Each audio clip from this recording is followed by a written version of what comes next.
Here we are in San Francisco at this Global Climate Action Summit. You have the formal summit that was called by the governor, Jerry Brown, and then you have the various people's convergences all around it. And where you think attention needs to be focused.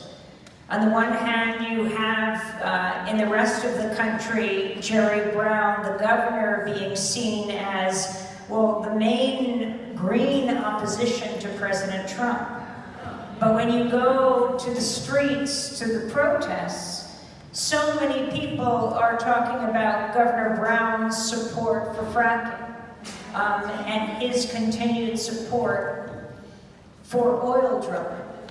So I'm wondering if you can all comment on this and where you think the action needs to be focused. I don't think that there's any one focus. I think that we have to be as vigilant on every single front as they are attacking. We have to constantly be holding each other up and telling our truths. You know what, I gave you a button called Sky Protector because we know she's a water protector. But we also want everybody to focus on our Father, the sky. We cannot allow this kind of carbon trading to continue to happen. That was our joining of hands with those from the tar sands is because KXL was bringing that down here. Our joining of hands with the Sariaku is because of their displacement, because the extractive industry is down there trying to buy and sell air. Is that ignorant or what? And then on our end at ConocoPhillips, they're buying the carbon credits and killing us. And the same thing is happening with the refineries here, where 1/3 of the forest lands, the boreal forest as well as those in the south, are going into the pockets of the extractive industry of California, and Governor Brown is a liar.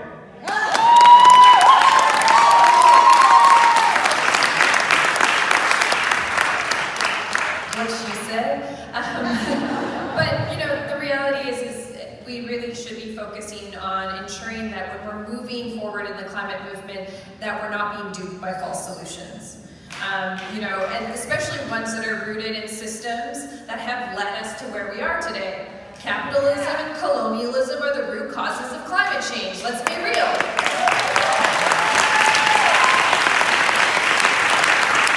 Indigenous people lived on this planet for centuries and did not cause the type of climate chaos that we're experiencing now. And so if we're looking for solutions to the crisis, we have to stop what we're doing right now and look for new solutions that aren't rooted in the same forms of oppression and marginalization and destruction. And the false solutions that are being proposed by governments, including Jerry Brown, including Canadian governments, just so you'll know, Alberta, the home of the tar sands, is listed as one of the best climate policies in the country.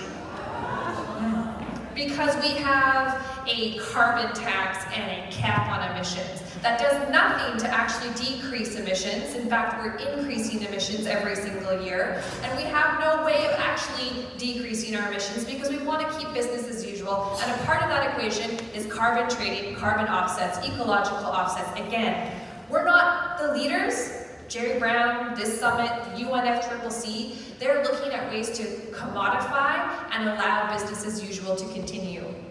They're not looking for real solutions to even address the climate crisis. They're looking for optics as though they're doing it, and they're definitely not doing anything to address the centuries of human rights abuses that they have inflicted on Indigenous peoples, brown people, and black people across the planet. That's where we need to be focusing, and we need to be exploring the solutions of grassroots communities that know their lands and territories, that know the way forward, and that gives them their sovereignty and autonomy back.